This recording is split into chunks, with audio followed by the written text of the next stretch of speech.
Good morning, good afternoon, good evening. Welcome to the We Are Family Pittsburgh Sports Podcast. We're having some technical issues once again, but we're going to get this to you because there's a lot to talk about this week. But we don't have a whole lot of time. Jake Bell's a busy man. We're all busy men. But we're going to get this breaking news out to you. First, starting with the Pittsburgh Pirates, and then moving on to what happened last night with the Seattle Seahawks and the Los Angeles Rams, and previewing the college football playoff. So, and we'll talk a little Steelers too. This is Gotta talk about Monday night. This is a big game this Sunday. It's really not that huge of a game, but it's like the Steelers, to me, still have not had a signature win. And this would be one of their opportunities to have a signature win. So let's jump right into it. We come into the podcast. It's freezing in Pittsburgh. We come into the CMI. It was 60 degrees University. here yesterday. I was shocked by how cold it was. Yeah. And then it's crazy windy. It's snow and it's everything. And the Pittsburgh Pirates. Oh boy! I get all these texts from these guys. They're like, "This trade's happening." I'm like, I can't read this right now. Snow is literally in my face. But the Pirates, Ben Cherington, is the type of guy who he wants to get the perfect trade. And I think that's why he's been so hesitant to make moves. And he really can't live that way as a GM. But he may have found the perfect deal. I mean, a bargain of a deal here. Jake Bell I've never seen him so excited. So here's the full details of the trade. It's a 3-team trade. The Pittsburgh Pirates receive the big part of the deal. They get Brandon Lau. Is it Lowe or Lau? Lau. I looked up on Baseball Reference. It is Lau. It is Brandon Lau. Yep. Second baseman, been around for 8, 9, 10 years now with the Rays. Was part of that 2020 World Series team. Had one of his top 2 or 3 seasons last year. Was that the most home runs he hit in the season? 31? No, he hit 39 in 2021. Yep. So he hit 31 homers last year. Really had a very good year. He's a full-time second baseman, so he'll be the Pirates' starting second baseman. A huge, huge bat for the Pirates lineup. They still need more. We'll get into that, but just a huge boost there. And then you also get Jake Mangum. Jake Mangum, how old is he? 29 or 30. So he's a younger rookie. Yeah. This will be his second year. Rookie. He's an older rookie. This will be his second year into the league. He played 118 games last year. Not a lot of pop, but he hit 300 and he's hit well against both lefties and righties as a switch hitter. So you have him. Speed. He's had 27 stolen bases. You add him to the outfield. And then the other part of that deal for the Pirates, Mason Montgomery, a top pitching prospect for the Rays. Technically he's not a prospect anymore because he pitched in 56 games. The Pirates are going to hope that he can become a back end of the bullpen guy for them. And so it was a 3-team trade. The Pirates sent nothing to the Rays. The only thing the Pirates had to do was send Mike Burrows, who we liked but was expendable, we would say. And they send him to the Astros. And what the Rays get out of this deal, the Astros send 2 of their top 10 prospects to the Rays. So a wild trade, not a lot to give up here for the Pirates at all. Really just a great, great trade. Instant reaction. They still need to do more, but I want to hear what you guys have to say first. Yeah, so obviously Brandon Lau, like that's a massive deal. Now I need to not call him Low. I've been calling him Low for 7 years. I need to get this right because he's a Pirate.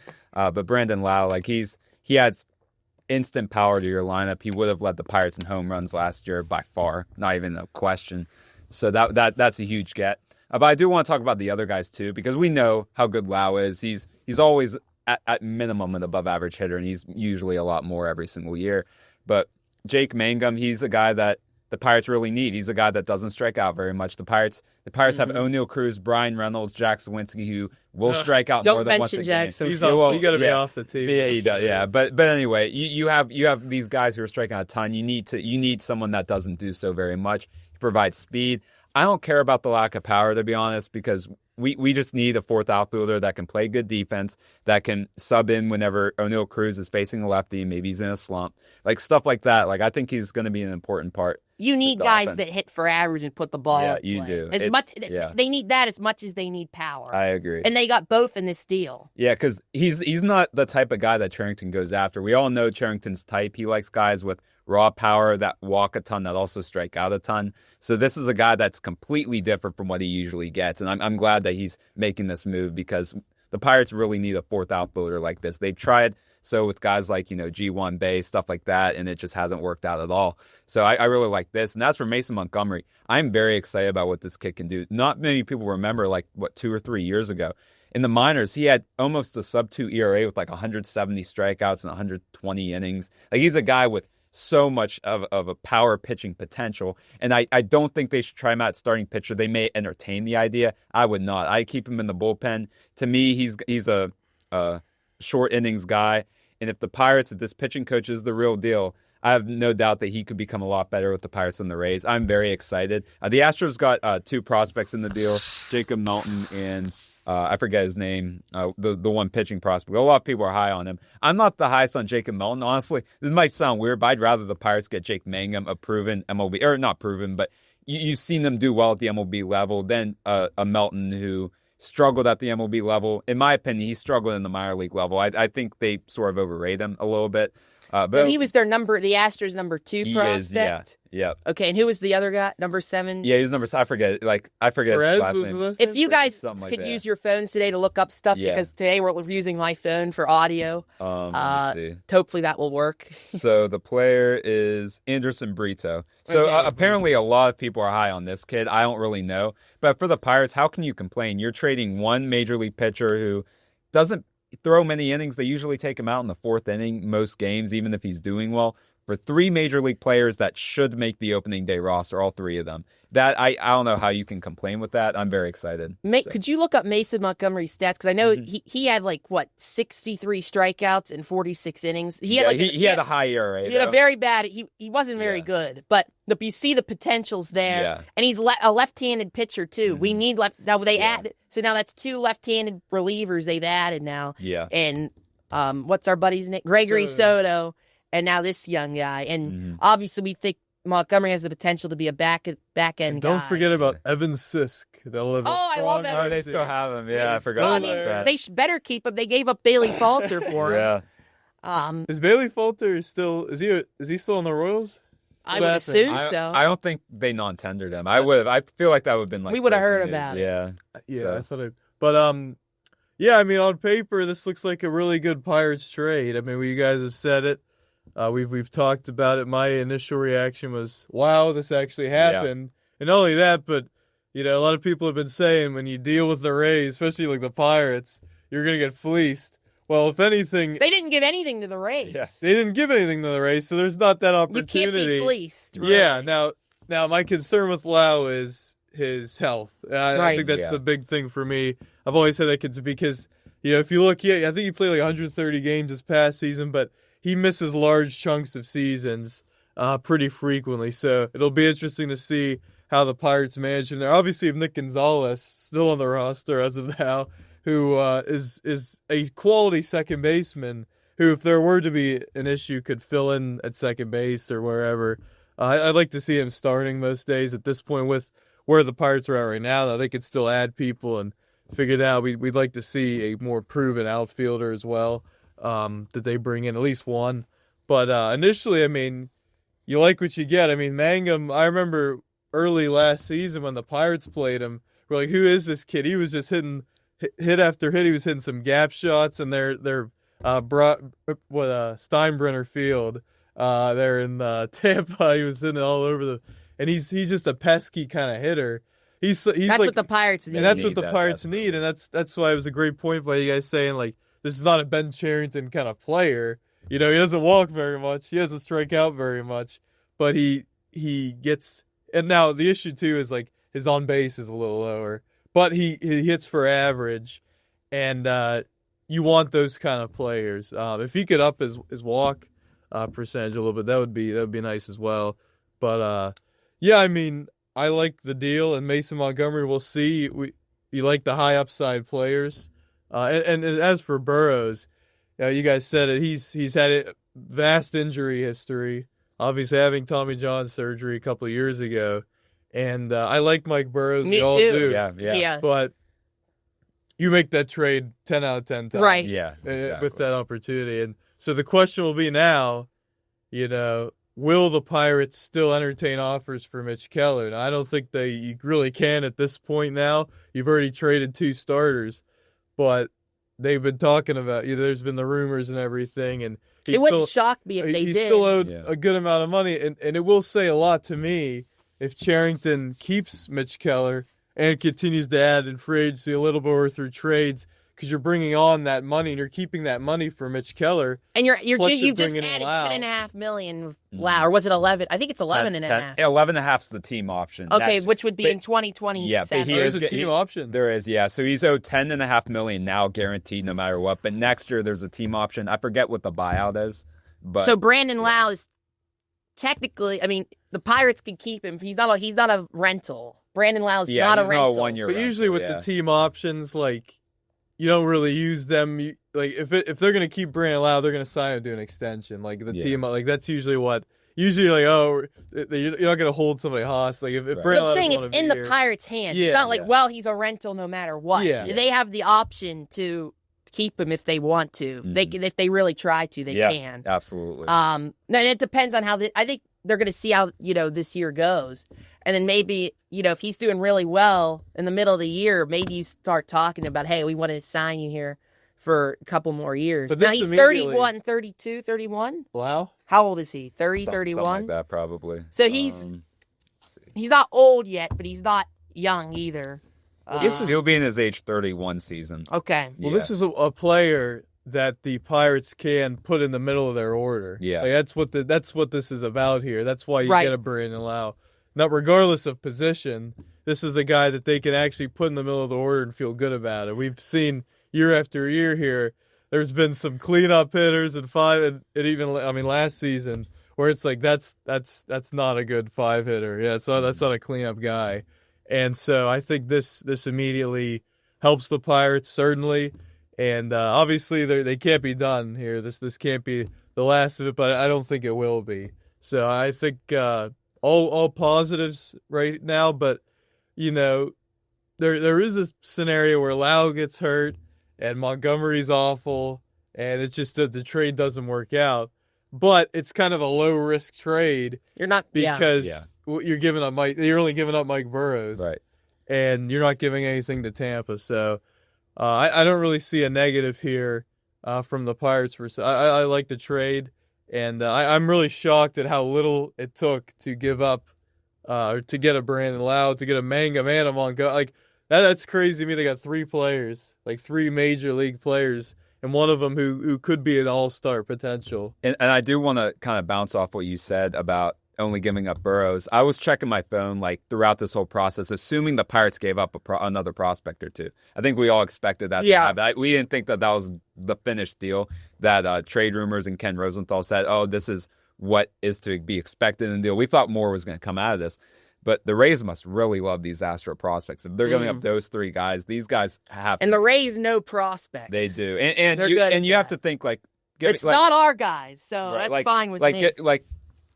Giving up a Brandon Lau, you don't expect to get a number 2 prospect from a system back. He's still a really good he's a good player, but you're not getting a number 2 and the number 7 prospect. So the Rays probably felt like they just had to give up more so they can get that sort of personnel on their team. And it's just, I don't know if those were the type of prospects they probably should have gotten. But who knows? I'm not, a genius in with these prospects. I don't know how great Melton is. I'm not high on him. I remember him being on Houston. I don't remember him being anything. It's just, he's the type of hitter I don't think does well at the major league level, or at least sustainably. But I don't know. You can't complain. Again, I thought the Pirates were going to give up some prospects. I'm I hope we don't give up some stud pitching prospect that does great for the Rays, even though either way I would have been fine.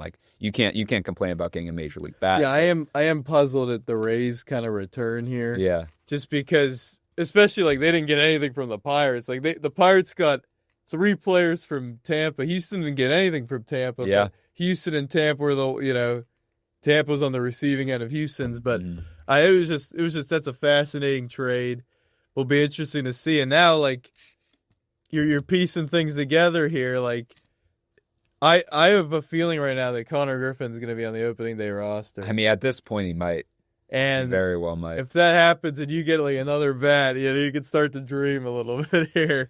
And we love dreaming. We're all about dreaming with the Pirates, but this is Ben Cherington's biggest trade in terms of bringing back. He's done a lot of trading veterans to other teams at the deadlines and in off seasons, but bringing somebody in. And you talk about the Horwitz trade last year. That was a rousing success here, I think, certainly with giving up Ortiz and then that whole situation. And Horwitz is a capable first baseman. And you're looking at a lineup that all of a sudden, if you have Griffin there, that's an addition in and of itself. And then you had Lau, and then some days you got Mangum pretty low in the order, you'd assume, too. Yeah.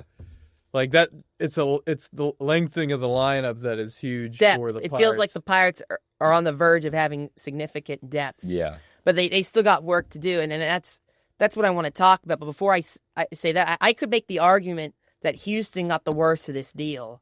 Because what is Mike Burrows going to be for them? They have starting pitching, I feel and they don't have their pitching coach. The Pirates have him now. And you gave up 2 top 10. If you give up 2 top 10 prospects, you normally think we're getting a really good player back. Mike Burrows is okay, but is that a guy you only get you give up 2 top 10 prospects for? Well, technically that didn't go to the Pirates and went to the Rays, but it's what did the Astros really get out of this value-wise? I don't know. At least with the Rays, I know they got high prospects. I don't know. I don't really know how this makes sense for the Astros. They might be thinking because he has years of control and he has potential to be better with the Astros because he's going to be pitching more games with them than he did last year with the Pirates. Yeah. Maybe they're thinking that, we're getting a guy for, it's not like we're getting 2 years. If you're an Astros fan, I'm just saying, you better hope Mike Burrows is a solid starter. Yeah. Or at least a really good long relief guy. He's got to be something. But yes, so the Pirates. You talked about Connor Griffin. Let's assume that Connor Griffin doesn't make the opening day roster in that scenario. I think everyone's been assuming that Jared Triolo, not everyone, but I think we've talked about Jared Triolo being the starting shortstop because we've thought of Nick Gonzalez as a second baseman because he's better defensively as a second baseman. But I think Jared Triolo thrives when especially offensively, when he's in more of a utility role. That's why I think he still will be in a utility. Yeah, he has. But as of now, he wouldn't be because of who the Pirates have. But I think he will at the end of the offseason. No, but but I'm saying I think now he's in the position to be the utility role. That's where I disagree because I think Nick Gonzalez, yes, he may not be as good defensively as Triolo, but he's a solid bat for a shortstop or a middle infielder. But then you still have to fill another position if Connor Griffin's not on the opening. Well, no, but they still got to get a third baseman. Well, right, yeah, I agree. But I'm saying now, with only having Lau and not making a signing as of now, Gonzalez and Triolo would start. But you got to get a third baseman. I 100% agree with that. So, assuming they get a third baseman, you have Gonzalez at short, whoever this new third baseman is, and then when either one of Lau, Gonzalez, or whoever their new third baseman is gets a day off, that's where you put Triolo. And he's kind of like that guy, that fill-in guy. And I think that's what he's best for on this team. I think that should be his role. I don't think he should be a starter. 300. But you have to get you have to get a third baseman. And that was my thing with the Brandon Lau thing. I was like, that's great and all, and I agree with you guys. You got to get a bat no matter what the position. But your priority now has to be filling that third base role. I agree. And you can't just say, we're going to move Nick Gonzalez to third or move Jared Triolo to third. Remember, too, Lau is a lefty. Gonzalez is a righty. So against lefties, you assume Nick Gonzalez will be in there second. Splits, too. But Brandon Lau, to me, you got to have him as an everyday player with that kind of power. Assuming that's the marquee guy the Pirates get, because they love and that's my main point. The Pirates have to do more. They're not you're not done yet. You still need a third baseman, and I know they've added 2 outfielders, but you still need another. You need an outfielder that's proven himself, because I like Garcia and Mangum as 4th, 5th outfielders, but we're all in agreement. We want Reynolds to move to the DH spot. Absolutely. Now, even if they don't do that, well, if they get somebody like Ozuna, they can keep Reynolds. Right. I think it's overblown. This Reynolds can't play he's an okay outfielder. I don't think he's terrible. But last year it really showed. I just think he needs to focus on hitting. We need him to hit. I agree, because in the outfield you need range. Like, if the Pirates are gonna compete, they have to take away doubles in the outfield. And I know Cruz at times, he looks like he's lost out there, but he has the speed to track down fly balls. I think Cruz, learning the outfield, I think that kind of hurt Reynolds too, because he had to do more even. Right. And then sometimes Cruz would take plays. I don't know. I think if Reynolds had to play right field, it wouldn't be the worst thing in the world. No, but I still think they still need a starting caliber outfielder, because we don't know what Cruz is going to be like this year. Mm-hmm. I'm still in favor of potentially trading him. I know no one's talking about that, but I don't think Don Kelly's going to be able to put up with him. Well, then you have to get a lot of outfielders. Well, that's what I'm saying. You move Connor, but I think they should move Connor Griffin to center field. I said this last week. You move Connor Griffin to center field, sign Bo Bichette. And then, but now that would be weird, because that would be you have Gonzalez and Triolo, and you already added Brandon Lau, so I doubt that would happen.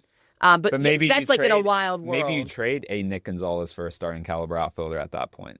But that would be a ton of moves to make. I don't know if you want. I like Nick Gonzalez. I mean, I feel like love him. He's one of the few. I know he's not great, but he's one of the few guys the Pirates have drafted. He's like, okay, this guy he's a major league. Oh yeah, I love player. Nick Gonzalez. Yeah, but I'm saying, if you can improve, that's something you would consider. Just if you have too much depth.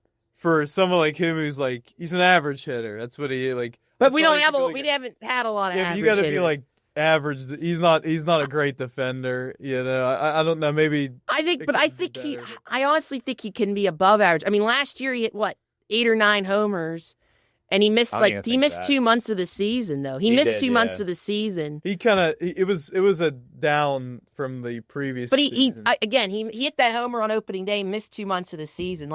I'm not giving up on Nick Gonzalez yet, and that's why I think if Connor Griffin doesn't make the team, you have him as the starting shortstop. Now, if Griffin makes the team, if they're planning on putting him in on the opening day roster, that may open up to, like you said, more an idea of having Nick Gonzalez traded potentially. Or what you could do, put him at third.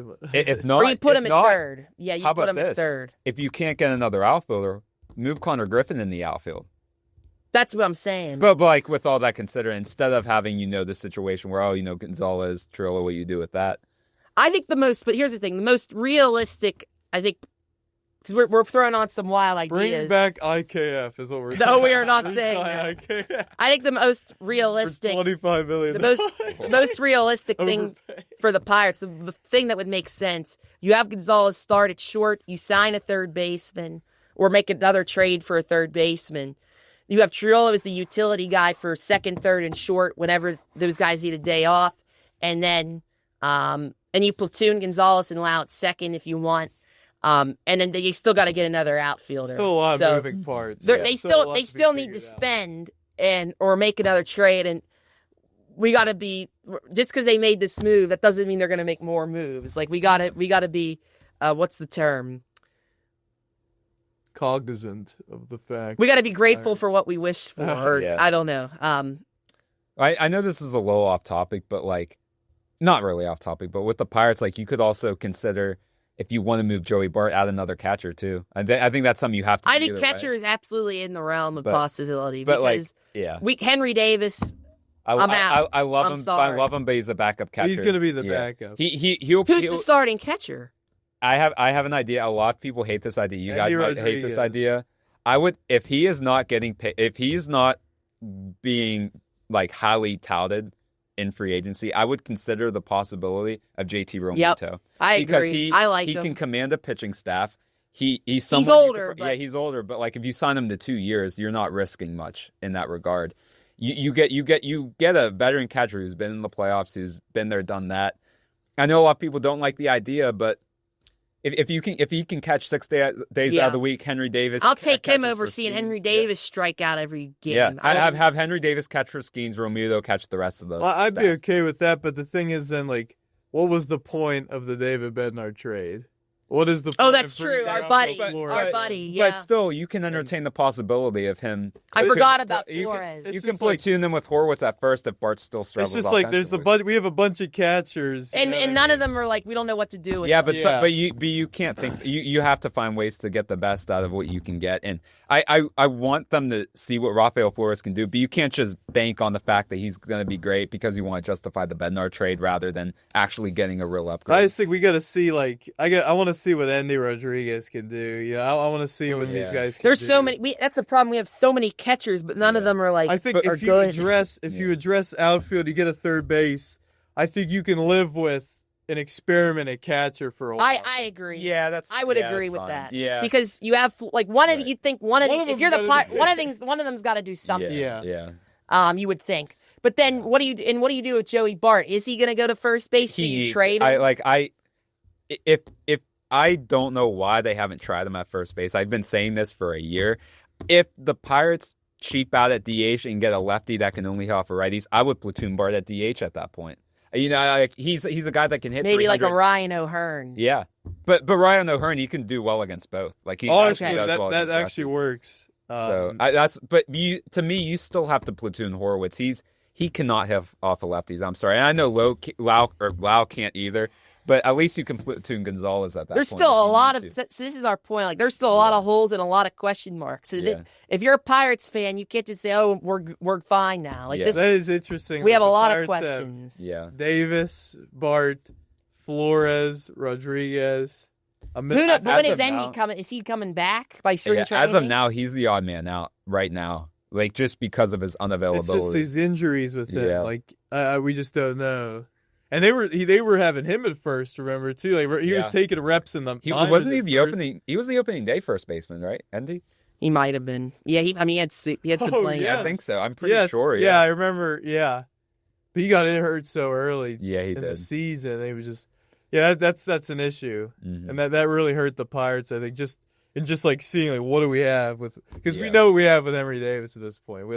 There might be marginal improvement with the bat, but it's he swings and misses too much. The swing is just, I think, they're keeping Flores, but between Bart, Davis, and Rodriguez, one of those three are probably going to be gone. Yeah, and I would imagine it's Endy at this point because Skeens is not going to want Davis gone because that's his. One of them has to. I mean, you can't have all these guys. But what I'm saying is that if you don't go with catcher and you want Flores to continue at catcher, I would move Bart and have all three of them. I would move Bart to a different position and have all three of them on the. Yeah, I think Bart I feel like he doesn't feel like a catcher to me anymore. He's just not that guy. You need his bat against lefties. Again, he hits 300 off of lefties. He's someone that should only be facing lefties, have Horwitz only facing righties, and then all of a sudden you have a quality first base like that. It's so obvious. Yeah. It's he could play first. Yeah. He could platoon with Spencer Horwitz. I don't care about defense at first. If your infielders are making decent throws out at first, I don't care if he can pick the ball well. As long as he can field a ground ball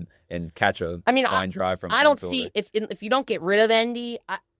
I assume he'll start in AAA. There's no way. Yeah. And with his injury, I think either way he will because he needs some reps. Yeah. So you have Endy in AAA, you have Bart platoon at first, and then you have Davis and Flores.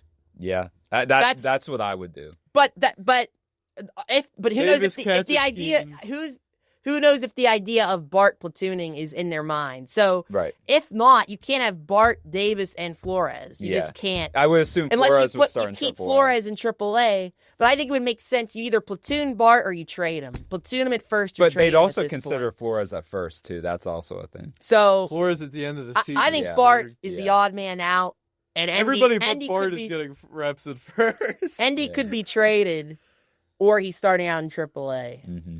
It's just frustrating because it's Bart, he's not great defensively at catcher. Okay, maybe let's move him around. Oh, look, Spencer Horwitz is a lefty, Bart's a righty.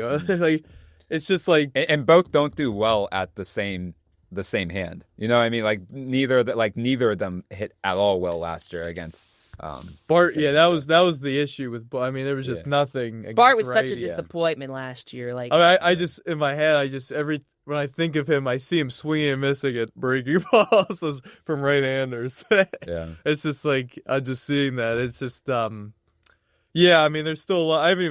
I got to be honest. Like I tuned out I said going into the offseason, I'm dealing with the Pirates. They bring you right back. I'm not really. I mean, I haven't thought of this stuff in months. Like these situations. Yeah, I know. Because I really like after last season, it was just like. But hey, I'm bought into the off season here with. They still got a lot of work to do, in my opinion. But it's piqued my interest a little. I'm interested, but I mean, he's made 2 deals that we've been happy with right now in terms of trades. Yeah, and he made a solid free agent signing. Yeah, and I think the Gregory Soto, like people are saying, $7.75 million. It's a lot. I think they are in the mindset like $110 million payroll. Interesting. That would be. They would be doing a lot. If you keep Keller, you bring in Lau, you sign Soto. How are you not going to reach 110 million? Or right, something? You're right. Well, I don't know if they're going to. I don't know.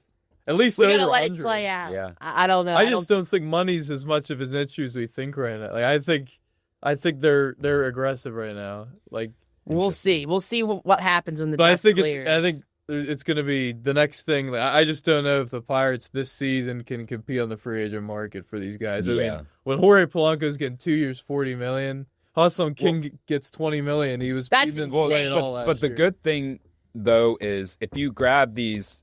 What the Japanese or Korean? Are they from Japan? Yeah, is there a third? Is the one a third baseman? Both of them are. Really? But the Padres grabbed a third baseman, 3 years, $13 million, and he hit very well overseas. The one. So that's something the Pirates can compete with. Who's the guy? His name starts with an M. I don't know their name. Yeah, I was hearing like not good. I haven't researched it whatsoever. I was hearing like he's not. What he's like that good actually. Okamoto. What about this Okamoto guy? But still, that's someone you can get. You can take a flyer on. He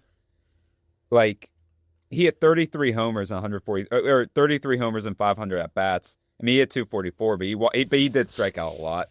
But yeah, that's what I was like. Yeah, people are saying like he has a concerning strikeout rate, and I don't like those kind of players. I'm like down on that. But I mean, he was hurt, but he did technically improve on the strikeout rate last year. Is this Okamoto or the other guy? This is Murakami. Here, I'll look up Okamoto.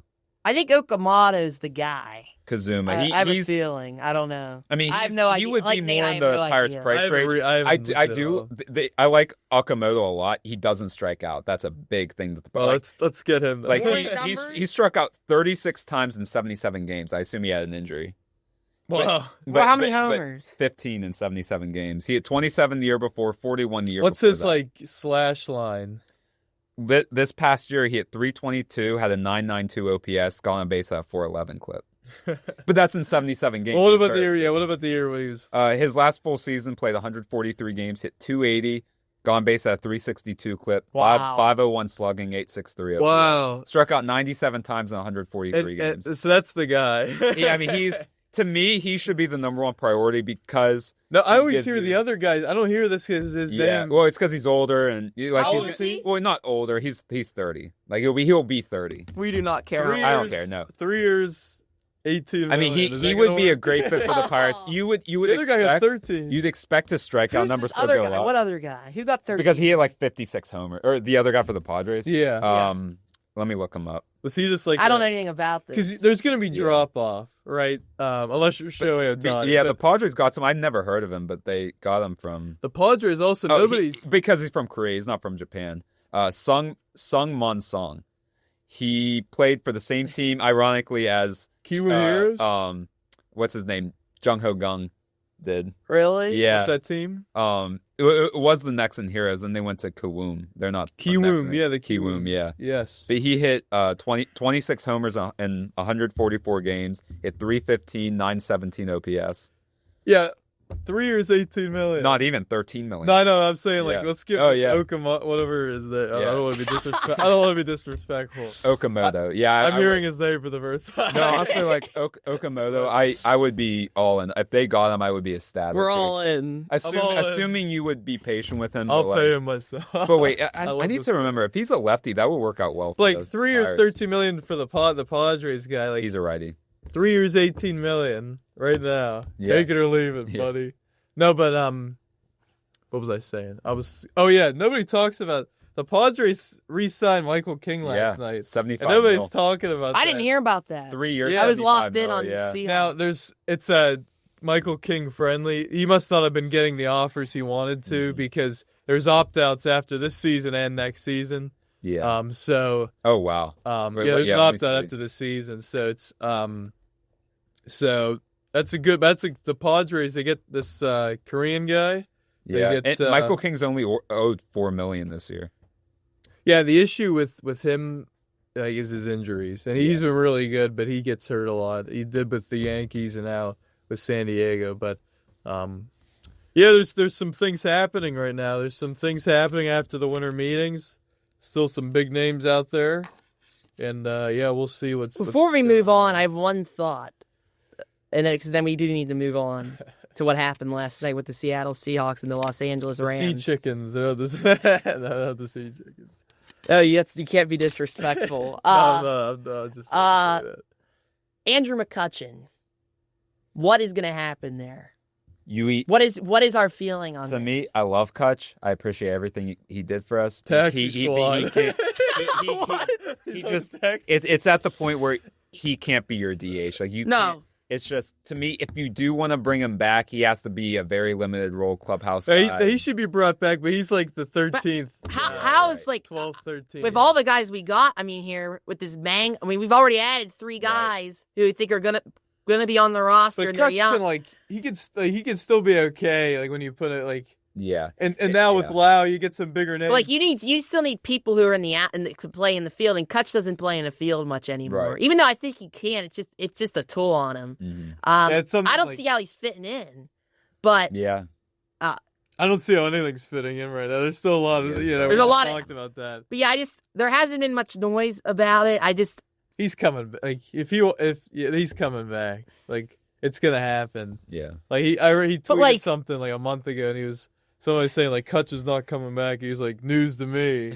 He's I think he's coming. I think back. the Pirates need to be a little cutthroat. Yeah, I agree. I think But it sucks. I don't want to. I think there's a spot for him at the end of the bench. If somehow, some way, the Pirates make the playoffs, you'd feel so bad that Kutch, the 1 year he doesn't re-sign, and all of a sudden he'll be there 13th May. I would expect that too. They should have just brought him on the coaching staff. I don't want to be disrespectful. I like Kutch. You're being disrespectful. I know I am, but I'd be okay with having him on. I just don't see a world where he fits in right now. I don't know, but they should you'd think they would find a way. He just can't be your DH again. We both agree with that. I mean, I think he has to accept that you're not going to get very many at bats, but you're going to be on the team. And you're gonna go to the World Series as a Pittsburgh Pirates. So I think that has to be an understanding with Andrew McCutchen. There's some sacrifices. I think he's a great veteran leader. He's a great guy, great mentor. I think he's somebody that you could still is very valuable, not just for his on the field, hitting wise. Yeah. And so I think you can Jack Sawinski, you're done. Andrew McCutchen gets the last spot. Yes, I agree. And we move forward. So, but going forward. If Jack Sawinski makes the roster, and you don't have Andrew McCutchen. That is a disgrace. I do agree. But I don't see how Sawinski. They gave him $1 million. I don't know where he's gonna fit.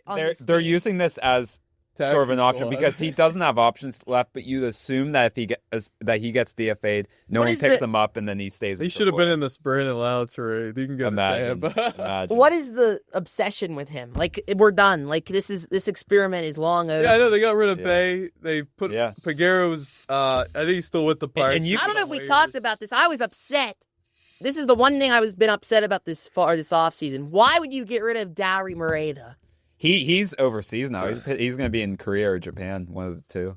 Oh wow! Yeah, he went overseas. Oh yeah. I mean, I think he's better than that, but yeah, I'll look it up again. And you know what? It was weird last year because they were being disrespectful. They kept sending him up and down. Bro, he's one of our better relievers. Yeah, and he did well. I mean, he's never been bad for us, and all the time. Now he was hurt there for a year and a half. He's his with FIP Japan. was probably 5 or something. He's with the Hanshin Tigers. He's pitching for Bandung.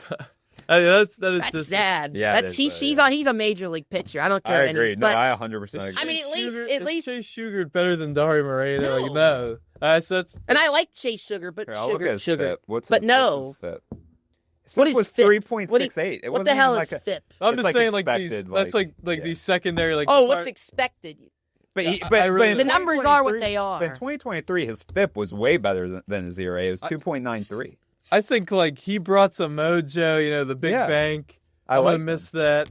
Yeah. And yeah. Well, I'm glad that there's no major league team reaping the benefits of the big bank, and honestly, that's like nobody wanted the big bank. Yeah, that's crazy. Yeah. So there's something we obviously don't know. He's gonna dominate there and get paid. Like, I think it's good agree. for him. Like not maybe in the short term, but dominate maybe overseas and then get a big time call. We're seeing that more and more. Cody Ponce just got paid. Somebody else just got a lot of money. I mean, Cody Ponce. He had like the best season ever, like overseas. Like, yeah, I can't believe. Here, I'll look at it again. He's quite an individual. He last year 17-1, 1.89 ERA in 29 starts, 252 strikeouts in 180 innings for Cody Ponce over in. And now he's a lot of Yoshi multi-millionaire. Over there. he absolutely dominated. Yeah. All right, so let's move on. This is a great conversation. Well, there's a lot of questions. A lot more needs to be done. So we'll be tracking we have to thank it. Paul Skeens for this trade as well because they answer to Paul Skeens. Yeah, I mean he's the only reason they're pressured to do anything. So last night in one of the all-time great games. Can we put it up there as one of the all-time? It's not an all-time. Maybe I'm definitely over-exaggerating, but that is a game of the year. It was a crazy game. It wasn't. It was crazy. It was. I mean, it was. It was Seattle. As a fan, as a neutral fan, it was everything you'd want and more. Oh, you were. No, I was biased. Seattle. I was biased. I was rooting for Seattle. The Rams. You were like the Rams. So yeah, you were that is one of your. I do like the Rams, but last night I was rooting for Seattle because I had Seattle. But we'll get into that. And we gotta be honest, like that's a half a point or something. I don't know if that's not a no. It don't matter. It's not a half point. He's talking about our contest. All right, let's move on. 170 more yards for the Rams. +3 in the turnover battle, and they lose the game. All three of you, including Cashman, have won games you shouldn't have won. It happens. I have not won any games. I've lost every game. I guess it's better to be lucky. It's better to be lucky than good. The Bucks lost when they were up 2 touchdowns last week for me. The Raiders. I mean, I could go down the list. Well, you're just not lucky this year. All right, so moving on. I'm never lucky.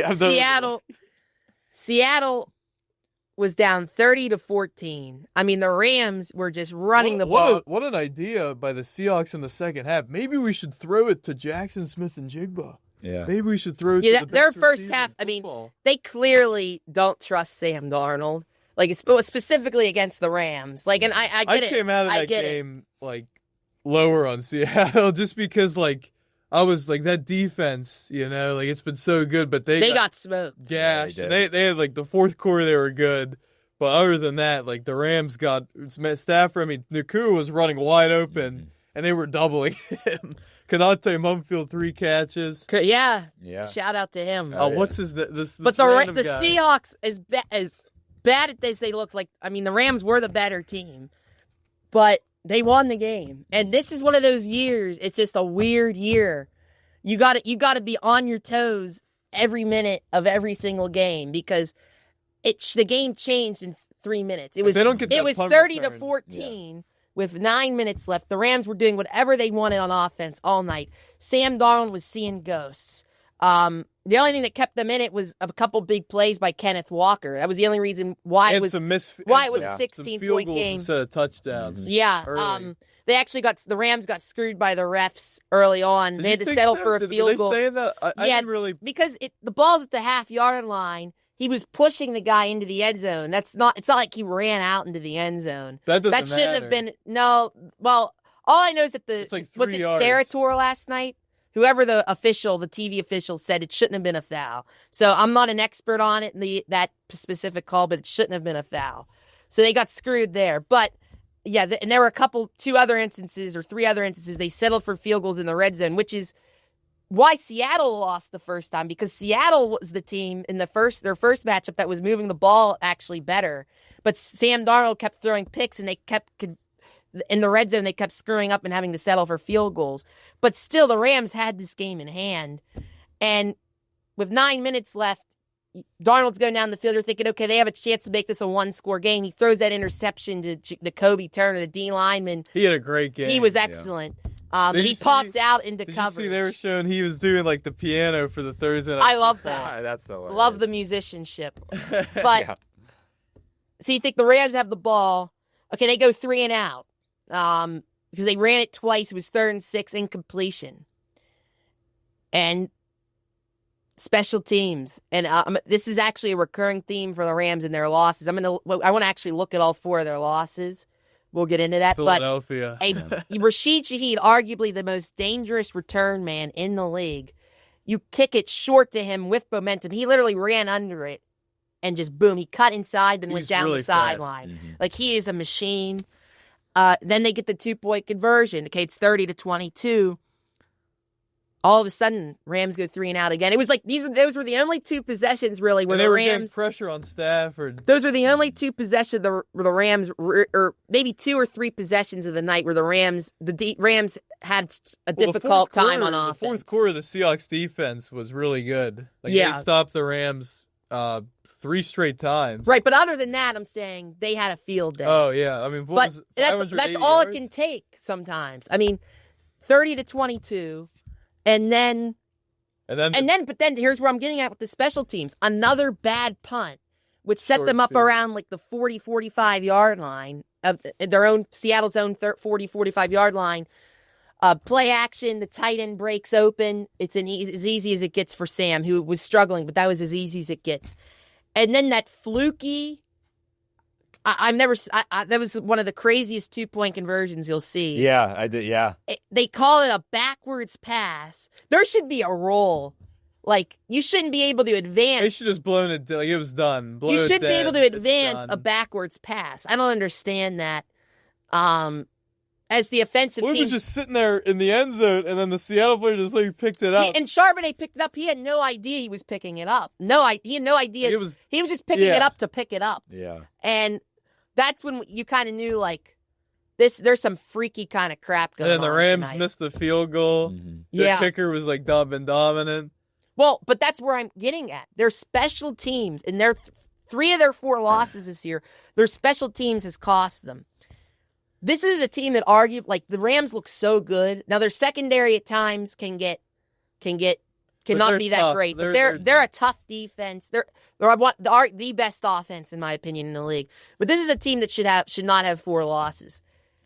You blow a 16-point lead to Seattle. Special teams cost you. Some fluky calls cost you, right? The Panthers earned that win. That was the one game there was no special teams mistakes that they lost. But Matt Stafford had the pick 6, which is kind of what set things in motion. If they played 10 times, the Rams win the remaining 9. Right. I mean, you're a 10, 11-point favorite on the road. So that's a game you think they just let were up get away. 19 on the Eagles, 26. Right, but what cost them? 2 blocked field goals and a missed field goal? That's what cost them, right? And then you have the missed field goal and the 2 bad punts in the Seahawks game.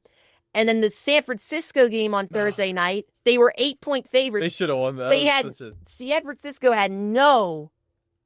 I mean, the game shouldn't have even been that close. Shout out to San Francisco. They played a heck of a game. They had no receivers. Kendrick Bourne and Mac Jones went off. Michael McCorkle Jones went off with Kendrick Bourne. And there was an extra point missed in that game. San Francisco had to go down and tie the game with a field goal.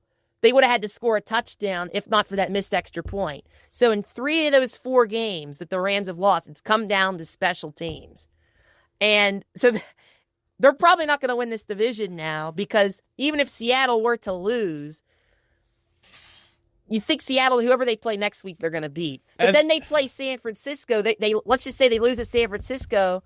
Now San Francisco would have to lose to the Bears, and Seattle would have to lose to San Francisco for the Rams to get in. But if San Francisco wins out and they beat Seattle, San Francisco has the tiebreaker, and San Francisco would be the number 1 seed. How wild would that be? That would be with fun. all of the injuries they have. That would be fun. I would love that. It wouldn't be as deserving, but the Bears could be the number 1 seed. That is true. Yeah. What if the Bears beat but the it's not even just about the number 1 seed. It's about who's going to win that NFC West. But we kind of assume that they're gonna. All these teams are basically like the 3 in the West. Like these teams are in the playoffs, right? For lack of but the seeding is so important because if you're that 6th seed, I don't want to go to Philly. I know they've been bad, but that's a tough place. And you have to travel across the country. If you're the 5 seed, we'll play Tampa or Carolina. Yeah, right. And so you want to at least become the 5 seed. But then you got to play at. If you're the Rams, oh my gosh, we got to play at San Francisco. But they're better. They're better than both those teams. But it's just a lot of road games. That's why it's important for Sean McVay he's got to be the rah coach that he is and say, hey guys, we got to win out. Yeah, guys, we can't let the seeding and who wins the division affect us. If we are the best team, if we just limit the special teams mistakes and pay more closer attention to detail on special teams, we're probably going to win these games. I think the Rams still have a chance to win. I think they could win the Super Bowl as a 5 seed. I think they can win the division because I feel like the Niners are going to lose. They might lose to the Colts. I don't know. I'm thinking people are sleeping on that across the country. But it's not. Phillip Rivers against that defense, but Saul has been great. Either way, you have to be in the mindset that hey, we can't worry about where we're seated now. We are the best team. They're the best team, they might be the best. Right now, my point is, they might be the best 5 seed ever to go into the playoffs. If they're the 5 seed. It's crazy to think about. But yeah, it's just an interesting in the NFC because it's a changing of the guard in both leagues a little bit because you got Chicago in there now, but more obviously much. Let's more not so forget about Green Bay. I know we're counting Green Bay out because of all the injuries they win have. this weekend. But if they win this weekend, they're at least the number 2 seed. Yeah, that's true. So what if Jordan Love is still a really good player. Matt LaFleur, this is a real coaching because Matt LaFleur has been under fire there in Green Bay, and I think he's done a great job. But they've come up short far too many times in Green Bay, and now I don't think you can fire him considering Micah Parsons and everything that's happened with the injuries. Yeah. But this is a test because look what Kyle Shanahan's done without so many star players. Mm-hmm. You, as a coach, Matt LaFleur has to step up and get these guys prepared to win this game. Because look, and you have to remember too, they can win this. They could easily win. We were all high on Green Bay before they got Micah Parsons, right? Yeah. So to me, this is a test to what Matt LaFleur is as a coach. This game on Saturday night, I'm very much looking forward to it. What is Green Bay? Are they 9-4-1? Is that Green Bay's record? Yes. Mm-hmm. And Chicago's 10-4. Yeah. So and imagine whoever finishes 3rd in the NFC West, you got to travel to Green Bay for a game in a wild There's a possibility though that whoever loses the NFC between Green Bay and Detroit, or Green Bay and Chicago, they're going to be a 6 seed. But they're not going to be a 5 seed probably. Yeah. If the Packers lose their 9-5-1, they're going to be a 6 seed, maybe even a 7 seed potentially. I'm going through 1, 2, 3. There's a lot of scenarios, but this. No, they would be. Yeah.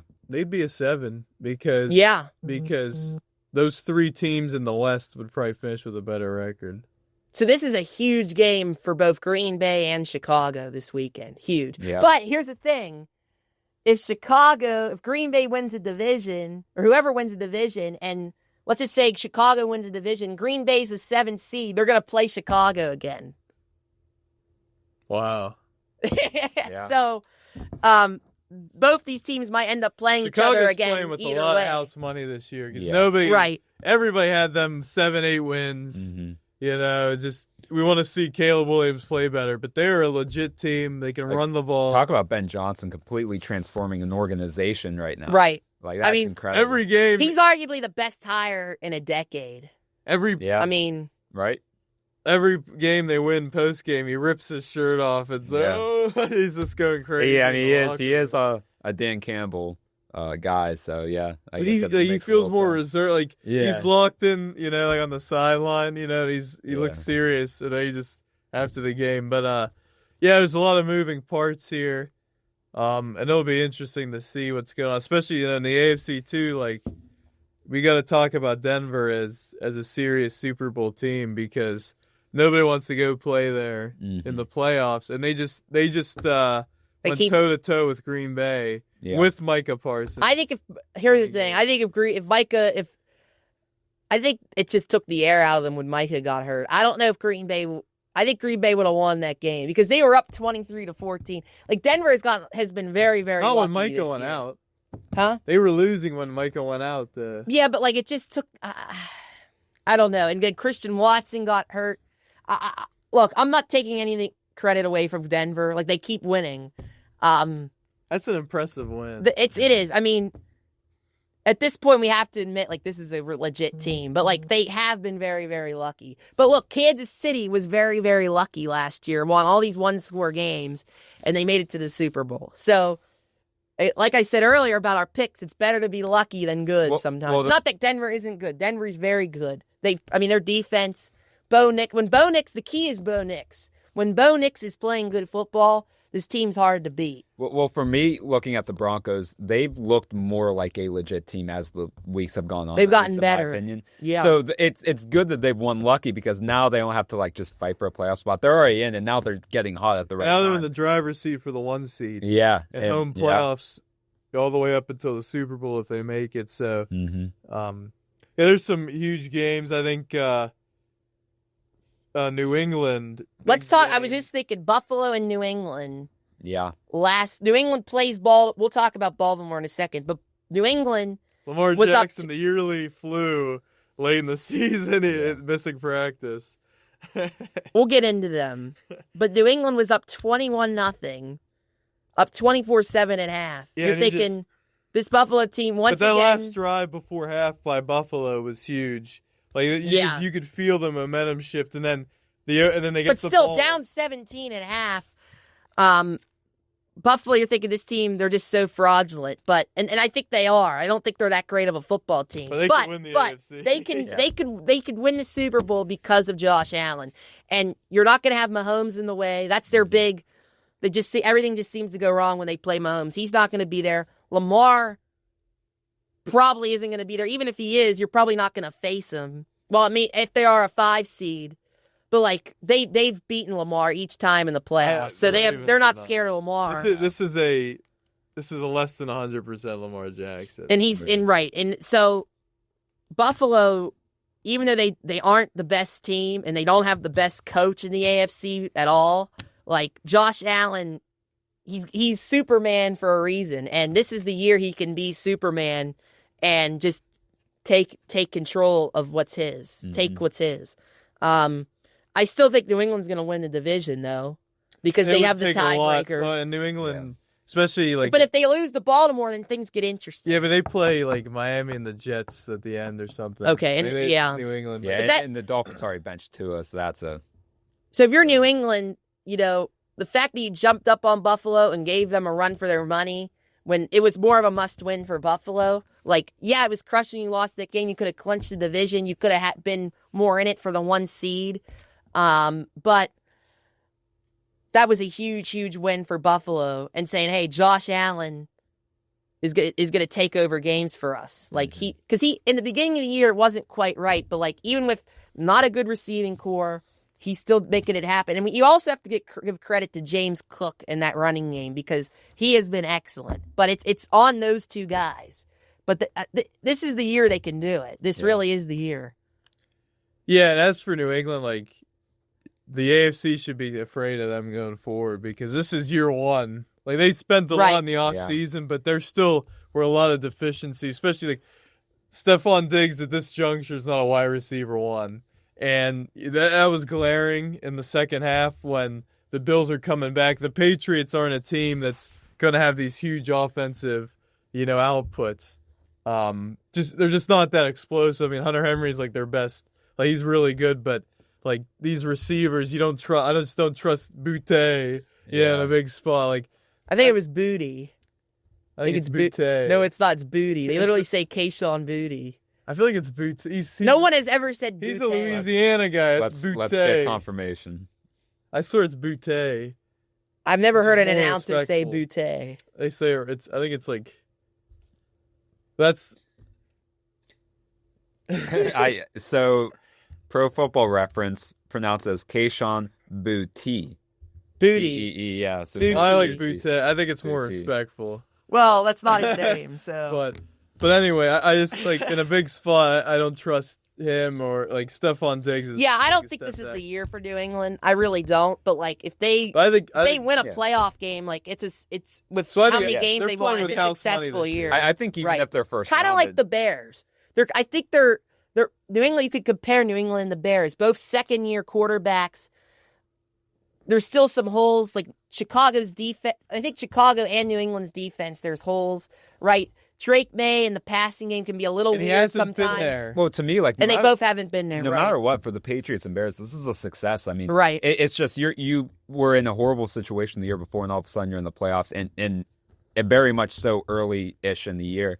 Whereas, like, we can compare the Steelers, where if they do the same thing, it's not because of how the roster is built. Well, the you have Steelers two young getting quarterbacks. Joe Burrow next year. That I might cry in tears of joy if they get Joe Burrow. I would be ecstatic, but that's not going to happen. The Bengals would have to cut Joe Burrow for that to happen, and that obviously they would burn down the stadium in Cincinnati. Joe Burrow for Mason Rudolph, Darius Slay, and cash considerations. No first-round picks somehow involved.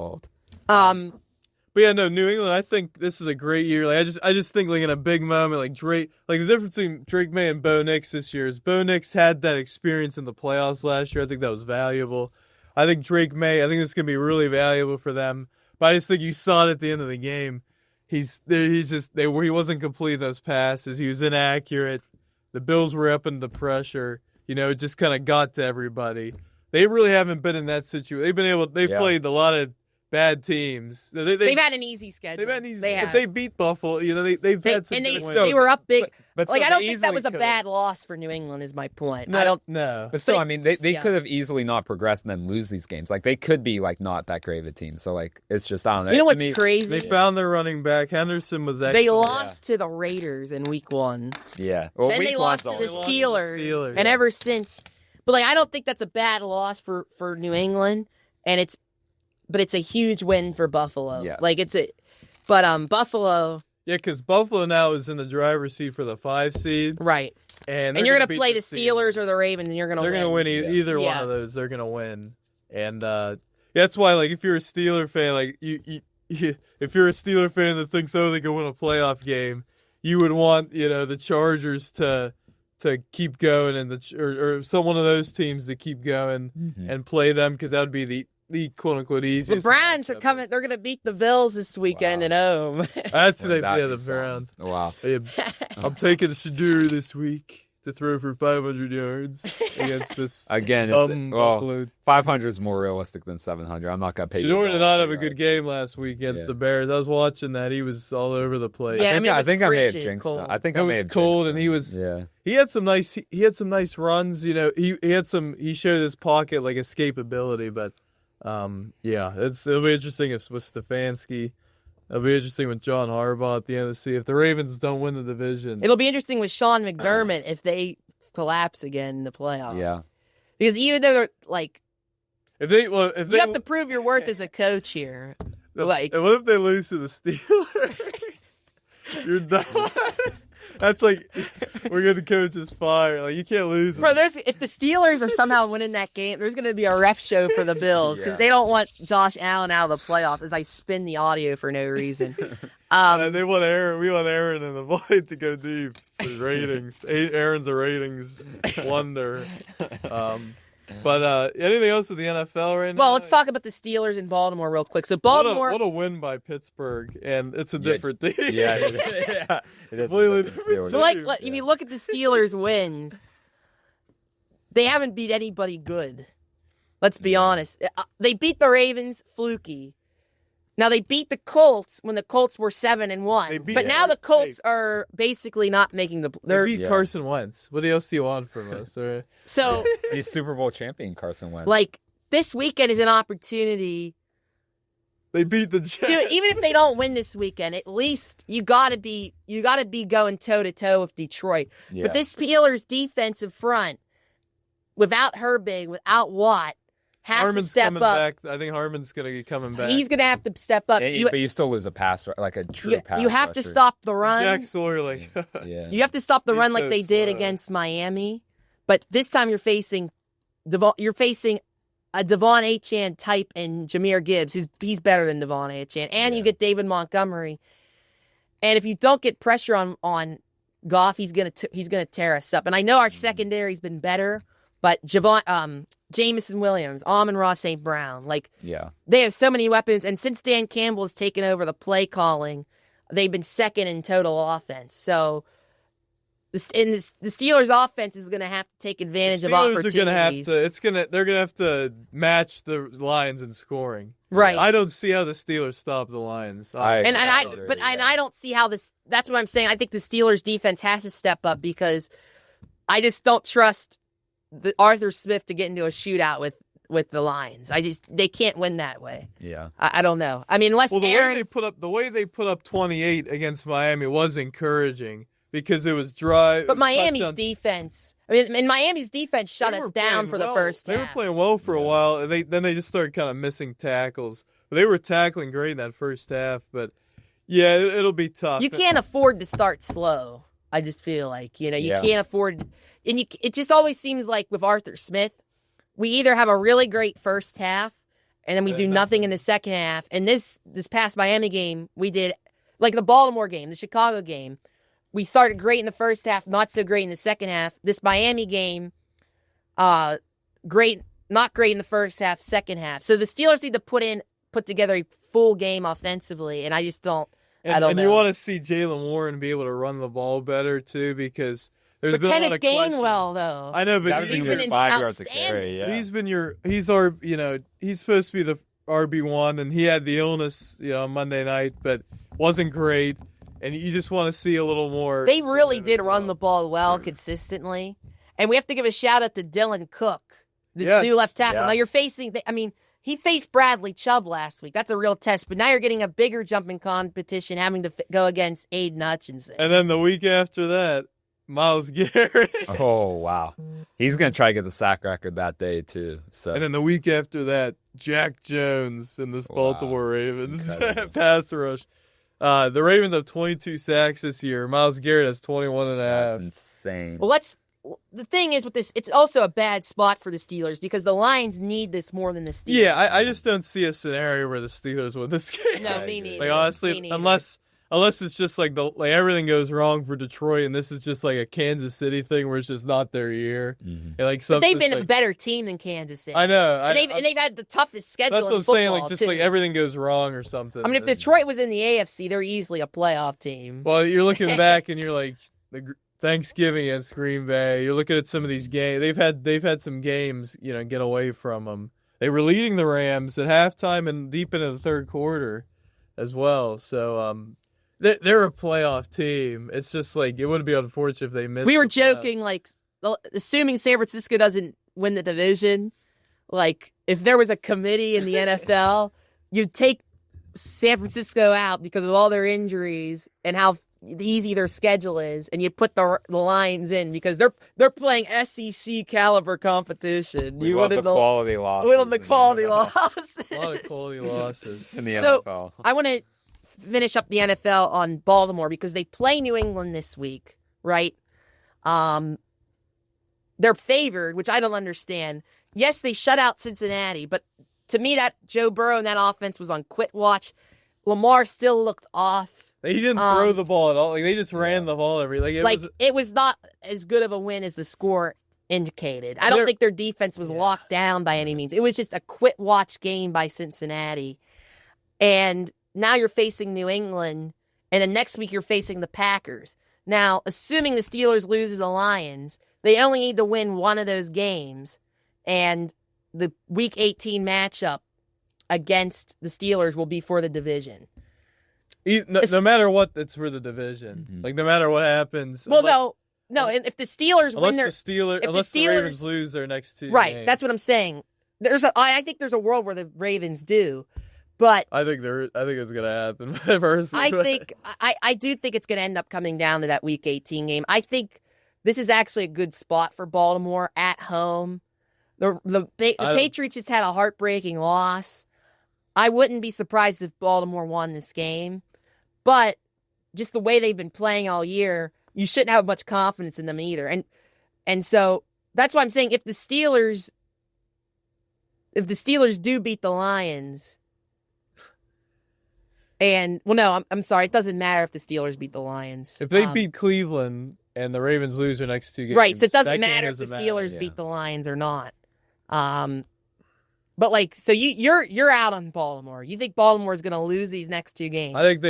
I think it's likely. I think New England. You just look at the matchup. A lot of times, who has the better quarterback? And Drake May's playing a lot. Oh, he's the better. Right this year, he's the better quarterback. I like the Patriots' defense more. So I even last week with Stanley, I just think that was just I just think it was a lot of things coming. I think New England this week is gonna. Because if they lose this game, the division's really up for grabs. So I think this is, and they have a veteran head coach. Get right bounce back spot. Right. So, but does Mike Vrabel get this young team to say, "Hey, we got to forget about what happened last week"? It's a young team, but there's a lot of veterans he brought in, especially on that defense. I think they're I think they're gonna stop the Ravens for the most. I think it's gonna be a similar kind of game that the Steelers play. If the Steelers beat the Ravens in Baltimore, I think the Patriots could easily beat the Ravens in Baltimore. And you could say it was a fluky thing with that game, but nothing the Ravens did last week or against the Steelers made me convinced that they're a legitimate team this season. What do you think, Jake Bell? Or is it coming down to Week 18? Honestly, I genuinely think it will, because it seems like this is just always how it usually does. It's destined. Yeah. There's a part of it. The Steelers might lose to the Browns when it comes down. So that could be something too. Like the Ravens might lose the next 2 games, but it still is for the division. Yeah, exactly. And if you're Mike Tomlin, you got to get these guys ready to go, because you just had this is on a short week. You got a dominant win. There's really not a whole lot of meaning in this game. But my message for if I'm Mike Tomlin, is you guys haven't had a good win this year. This is the time to put together a good game for 4 quarters and prove that you're not a fluke. But we all know they are a fluke. So, but this is their opportunity to prove it. Part of me wants Detroit to win that game anyway. I just kind of want Detroit. I want to see Detroit in the play. I don't know. Yeah, but they're gonna need help anyway, though. And for our guy Mike McMahon, I want. We love Mike McMahon. See Detroit go far. Wrapping up this episode. College football playoff. Let's forget about James Madison, Tulane. We don't care about those games. Give me James Madison this week. Who do we like? Let's break down these games real quick. Miami, Texas. Well, tonight, Alabama, Oklahoma. Miami, Texas A&M. Who do we like in these matchups? I can't see a scenario where Alabama loses to Oklahoma twice in the season. I'm going Alabama. Texas A&M and Miami. I think it will be Texas A&M. I just think they're the better team. The home teams, remember last year, the home teams won dominantly every game, which gives me pause about the Alabama. I think Alabama's going to win too. I think it's going to be a poverty fest. I think there's no other way this game. Big under. I'm calling a big under in that game. The over-under the total's like 40.5, 41. Yeah. It might, there could be like a back door. I would stay, because I feel like, I don't know. That's why you tease it. This guy. I'm under the age of 21. But anyway. That's okay, never mind. Go ahead. But I like Alabama. I don't think they're gonna go far, but I just think in a big, last drive, I think it kind of goes like the Auburn game, where Alabama just sneaks out a victory somehow. I just think, but it is on the road. It's gonna be a raucous environment, but I just feel like Alabama's the better team. They outgained them by 200 yards last time. If they don't turn the ball over 3 times, but that could be a factor if they turn it over a lot. Yeah, because Oklahoma's defense, that's... Well, Trayson, what's his name? Tyson. I don't know why I want to call him Trey. Ty Simpson has not been good. lately. And I don't know if he's dealing with an injury or what the deal is. Even when he's been good, it's kind of like the Steelers. Like they have inconsistent halves. Like one half their offense is amazing. Like it looked like the best offense in the country, and then the next half they're a complete mess. Against Georgia, they were a complete mess the whole game. And Oklahoma's defense is really, really good. But we know John Mateer in that offense. Alabama's they're not doing a whole lot. Is really good. That's what and John Mateer in that offense isn't really doing a whole lot. So this is going to be But they have big plays sometimes. They get like big plays. But I think it comes down to field position, special teams, and turnovers. So if I'm both these offenses, I'm running the ball and I'm playing field Alabama position. can't run the ball. So maybe that favors Oklahoma. Oklahoma's like slightly better, but they're not good at running either. Yeah. Like, but neither of these teams can run the ball. At the end of the day, which quarterback do I trust more? Mateer's still, he has that injury. He's still not 100%. But they are at home. And Alabama just got embarrassed. On Kalen the DeBoer, like, SEC there's a bunch of rumors. You go to Michigan. Why would you leave Alabama for Michigan? Yeah, that makes no sense. Yeah, I never got that at all. Well, it's all about like Kalen DeBoer feels more like a Big Ten guy than SEC. I don't. At that point, it's like I agree. It's all about the money in the end of the day, and yeah. But go ahead. I'm sorry. No, I would stay. Alabama's a great job, but Michigan's a great job. But Michigan, every year is just something. The allegations. Yeah, I would stay away from that. Just stay in Alabama. Michigan. I think Kalen DeBoer has done a good job. It's hard to take over for Nick Saban and the expectations that come with that. Yeah. But he needs to win this game, I feel like. Because I feel like people in Alabama have been on his ass. You need to win this game. Yeah. I'm going with Alabama. Yeah. And I'm also going with Miami. I am too. Texas A&M. I think Miami has just been disrespected. Maybe that's a factor, I think their defense is really, really, really good. Their pass rush is going to get this A&M quarterback. I didn't think about this that. This A&M quarterback can be inconsistent. If when Miami's lost games when Carson Beck is just absolutely awful. If Carson Beck doesn't turn the ball over, they're going to win this game. But I think there's a chance this A&M defense. They're very. They are really good. They are really good. But Miami can run the ball. Scored a bunch of points on them in that first. Yeah, they've shown weakness the past month. That's what I'm saying. Miami's been the better team down the stretch. Plus, that's 11 a.m. local kick. It's going to be raucous, but if it was a night game, I might have taken A&M just because that would have been a great environment. I think it still will be, but I think Marcel Reed, if you get him under pressure, we saw what happened against Texas. He's throwing these terrible interceptions. Mm-hmm. Yeah, I don't think you can confuse him in the pocket. He's outside the pocket. Reuben Bain and those pass rushers, I think they've been able to do ACC. And A&M, they haven't seen a defensive line like Miami all season, honestly. Yeah, that is true. You could say Missouri, but Missouri was on quit watch, and they didn't have their quarterback, and they weren't going to move the ball. The A&M played the worst of the worst. I agree. I think this Miami defense, it's special. I think that's a really good defense. I am going with Tulane and James Madison this week. I think they're going to have. But those are unbelievable games. Part of me wants it to be close. What's the 8:00 game on Saturday? The NFL? No, for Is it Oregon? Yeah, James. Dude, there's going to be no ratings for that because it's Bears and Packers are on. Yeah. We're not going down that TNT road. got the time slots, but ESPN got to pick what games they wanted to use. So that's why it was like this. Because TNT got both the group of 5 games, which we'll talk about that later, about the more about the playoffs. Oh God, I'm just over it. I'm so angry about it. I have one final complaint to end this podcast. Boy. A lot of complaints. You know what I just said, because I was going to bring this up. We'll finish. We're just finishing on this point. You know how I brought up it's all about the money, and that's we're seeing that more and more and more in sports. Obviously with NIL, but specifically now with TV. All these games now being streamed. Obviously, that's not a new thing. But now you have Barstool Sports going to Netflix. And now you have the volume going to Netflix. Oh, is it the whole thing? I believe so. Wow. Like, I don't understand how you can move. It just goes to show it's all about the money. Like, to me, Netflix, I watch it. Me, how do you podcasting is not supposed to be on a streaming platform. I don't like Netflix. It just doesn't make sense. It's, to me, again, we live in a society where the viewer comes before the dollar. And I'm dreading the fact that we're in a world where everything's going to be behind a paywall.